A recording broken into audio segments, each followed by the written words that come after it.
High friends, welcome to Sam's kitchen. Friends, आज ना आपण मुळ्यापासून अगदी झटपट होणारे असे स्नॅक्स करणार आहोत.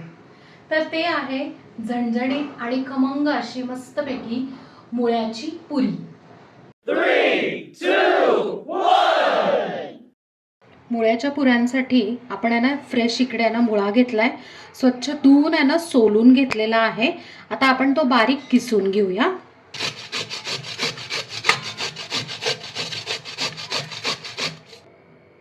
मुळा आपण छान किसून घेतलेला आहे. अंदाजे 1.5 ते 2 वाटी आहे ना हा किस असेल. आता यामध्ये बारीक चिरलेली कोथिंबीर, पाव चमचा साखर म्हणजे ना पुऱ्या छान फुलतात, 1 ते 1.5 चमचा चिली फ्लेक्स, हे ऑप्शनल आहे, 2 चमचे तीळ, अर्धा चमचा ओवा, तो आपण ना असा छानपैकी आहे ना क्रश करू,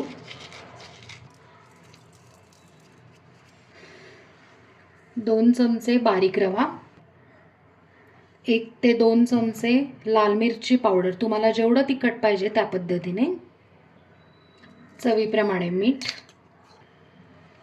आता हे जे मिश्रण आहे ना ते सगळं मिक्स करून घेऊयात.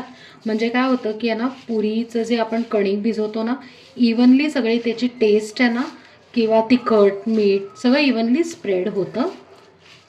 यात ना 2 ते 3 चमचे तांदूळाची पिठी. आता यात ना आपण आहे ना गव्हाचं पीठ आपण आत्ता घेणार आहोत.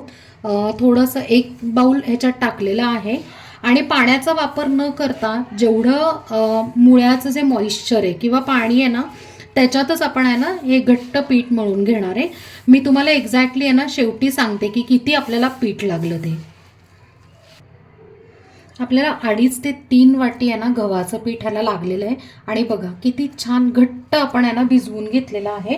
आता ना शेवटी काय करायचं आहे, थोडंसं तेल टाकायचं आणि मस्तपैकी हे पीठ आहे ना एकदा मळून घेऊयात, म्हणजे तेल ग्रीज होतं. आता हे जे पीठ आहे ना फक्त 5 मिनिटं आपण झाकून ठेवणार आहोत. कारण काय माहिती का की आहे ना मुळ्याला पाणी सुटतं आणि आपलं पीठ आहे ना सैल होतं ना, यासाठी आपल्याला 5 मिनिटात आहे ना पुऱ्या लाटायला घ्यायच्या आहेत. मिनिटं झाले, आपण चेक करूया. येस, 5 मिनिटात छान मुरले. फक्त एकदा आहे ना आपण मळून घेऊयात म्हणजे एकसारखं होतं. आता हाताला सुकं पीठ लावून घ्यायचं आणि नेहमीप्रमाणे आपण आहे ना पुऱ्यांना जेवढे गोळे करतो ना एक्झॅक्टली सेम तसे असे गोळे करून घ्यायचे आहेत. थोडंसं सुकं पीठ लावायचं आणि नेहमीप्रमाणे आपण पुरी लाटून घेतो ना तशी लाटून घ्यायची.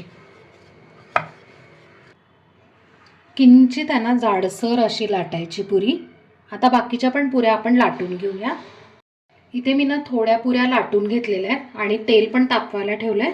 आता आपण पुऱ्या तळायला घेऊया. तेल छान तापले आणि ना फ्लेम आपण मीडियम केली. आता एक पुरी टाकून घेऊया. अशी पुरी ना थोडीशी फिरवायची सगळीकडनं. आता आपण उलटून घेऊया. दुसऱ्या साईडने पण छान पुरी आहे ना तळली आहे. आपण आता पुरी काढून घेऊया. पुरी तळताना काय करायचं माहिती का की गॅसची जी फ्लेम आहे ती लो किंवा हाय सारखी करायची नाही, तर पुऱ्या कडक होतात. अशा पद्धतीने आपण बाकीच्या पुऱ्या सुद्धा तळून घेऊया. फ्रेंड्स, मस्त अशा ना झणझणीत आणि चविष्ट मुळ्याच्या पुऱ्या तयार आहे आणि त्या आपण इथे सर्व केलेल्या आहेत. त्याबरोबर मस्त अशी ना झणझणीत लसूण खोबऱ्याची चटणी सुद्धा सर्व केली आहे. तर फ्रेंड्स, कशी वाटली तुम्हाला आजची रेसिपी? आहे ना वेगळी आणि मस्त, आणि महत्त्वाचं म्हणजे खूप कमी वेळात होणारी आहे. आता ही जी पुरी आहे किंवा या पुऱ्या आहेत ना त्या फक्त 2 दिवसच टिकतात बरं का, त्यामुळे लवकर संपवावी लागेल. ज्यांना मुळा आवडत नाही ना ते नक्कीच आहे ना हे स्नॅक केल्यावर मागून मागून खातील. सो नक्की तुम्ही पण ही रेसिपी करून मला कमेंटमध्ये सांगा. आपल्या चॅनलला सबस्क्राईब करा, लाईक करा, शेअर करा आणि कमेंट करा. थँक्यू.